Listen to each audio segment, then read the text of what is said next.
subsize that or release it surgically? Is there any minimally invasive method to do? Because you cannot camouflage it. It's the skin and the muscle and everything is going down to that maxillary groove, and you know, how are we going to non-surgically address it? Gerardo, you should also be here.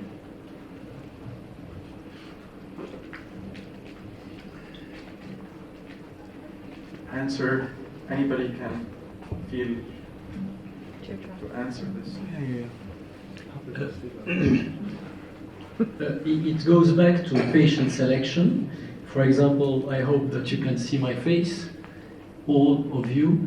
If I am to inject hyaluronic acid in my lower lid, because I'm thinking of these bags, I have to do the following test, which I have learned from Wayne Carey, who developed that bolus technique, which is to exert pressure underneath the fat pads. Okay, when I exert pressure, if this pressure creates if this pressure creates improves my eye bags, I know that, and I will explain why it will improve, I will be able to inject in a bolus matter.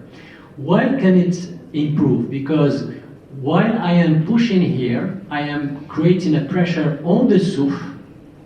The souff is pressuring the orbital-retaining ligaments going up, and the orbital-retaining ligaments are pushing back the orbital fat inside the orbital. Because the problem is not only, as said Charlotte, it's not only having fat excess, it's also having orbital retaining ligaments that are too lax. So with time, I have lost this fat and I have laxity on my orbital retaining ligaments. So this allowed my intraorbital fat to prolapse.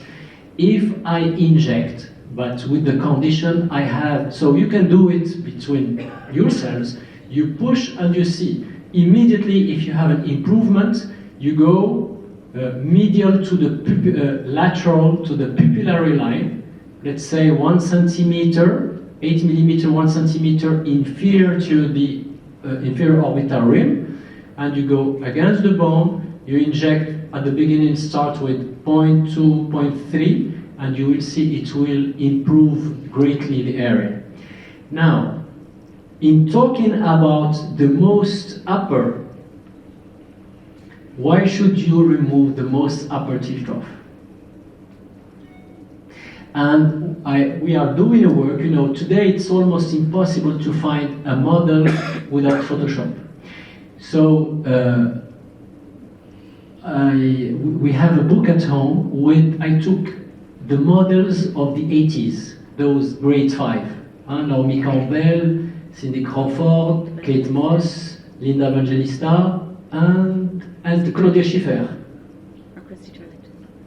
Okay, so if you see those 5 ladies, it's a beautiful book, but I think you can find that on internet.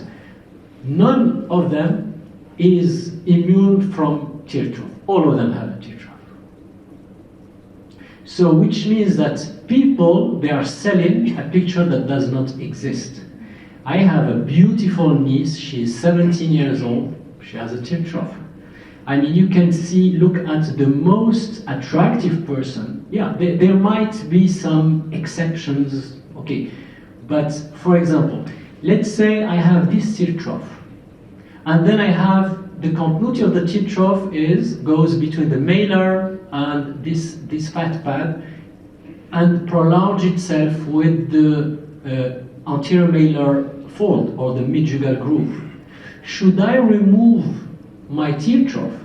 A tear trough, I can have it at 20 years old. The midjugal groove, I cannot have it. I developed it when I was 35, 40, etc.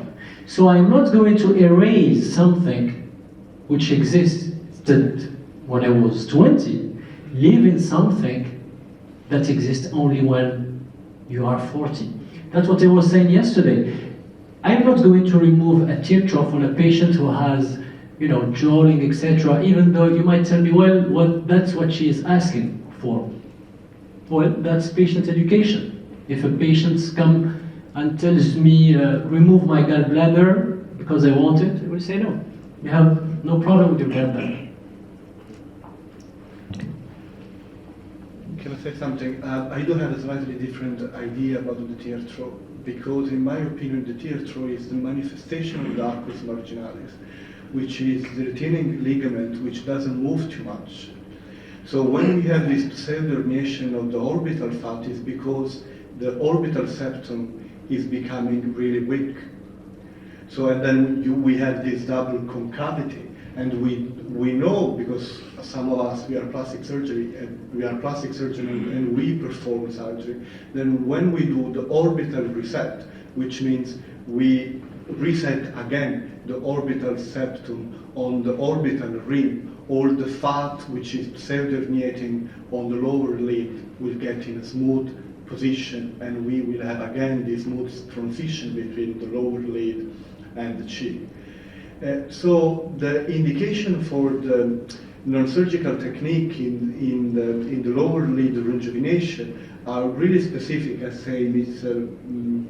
Fahad, but with the timing, because there is this deflation and sagging of the mid-cheek fat, sometimes you can get really good results just with the filling. So this is my opinion about. So even in a class 1 patient, if she's seeking something, you can try to help and fill up the tear trough.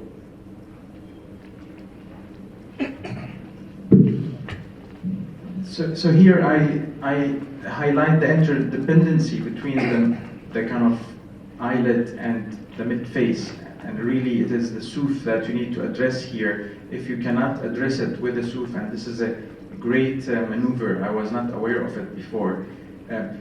What about injecting, as some of the weekend courses that I've been to, injecting under the tear trough itself?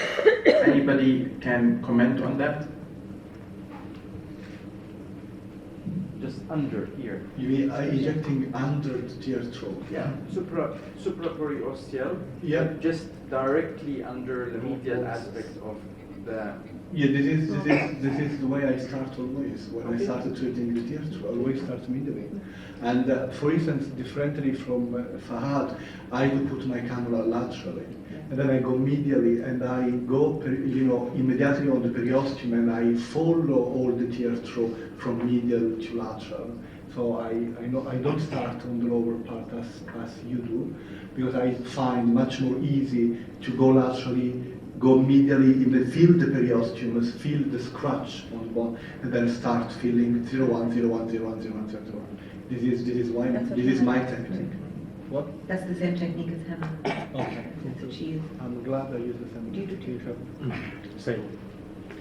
There's one question for you, Mr. I don't have any experience with local anesthetic before aesthetic medicine, because I'm worried about the swelling, and then I will be not really secure about the amount of hyaluronic that I'm putting there. So how do you address this problem? You do rhinoplasties? Yeah, I do. Okay, so when you do, the same question was asked when I was training more than 20 years ago about should we infiltrate a nose, even though the patient is under general anesthesia, to take advantage of the epinephrine. And the argument was exactly the same, well, we are going to lose, etc., etc. No, really. You wait 10 minutes, 5 minutes? Yeah, the time, I do it and you are not waiting. So I do it at the beginning, and by the time I am preparing with the nurses the table, when I go back, yes, a couple of minutes, but as soon you see it, especially in superficial areas, you see the blanching. Once there is the blanching, it means that it's all shut. Just because the lower and upper eyelid, they get really easily swollen. Yes. So it's no, when you do the local anesthetic, that swollen lasts there for more than 10 minutes. This is why I don't do it. It's what? Excuse me? The swollen on the upper Yes. eyelid and lower eyelid after local anesthetic lasts a little bit longer usually. The swollen. The Yeah, swollen, contraction. yeah. Definitely. So The swollen, the person, the upper lid, she will stay swollen easily for 1 week. No. I mean the swollen of the local anesthetic before start the hyaluronic infiltrate. injection. Swelling from Well, the it's just a matter are you of getting that? communication. Yes. So we have addressed this question yesterday. You were in Milan on your way here. So I think this is very important question, and you must never underestimate the value of pre-operative planning and marking.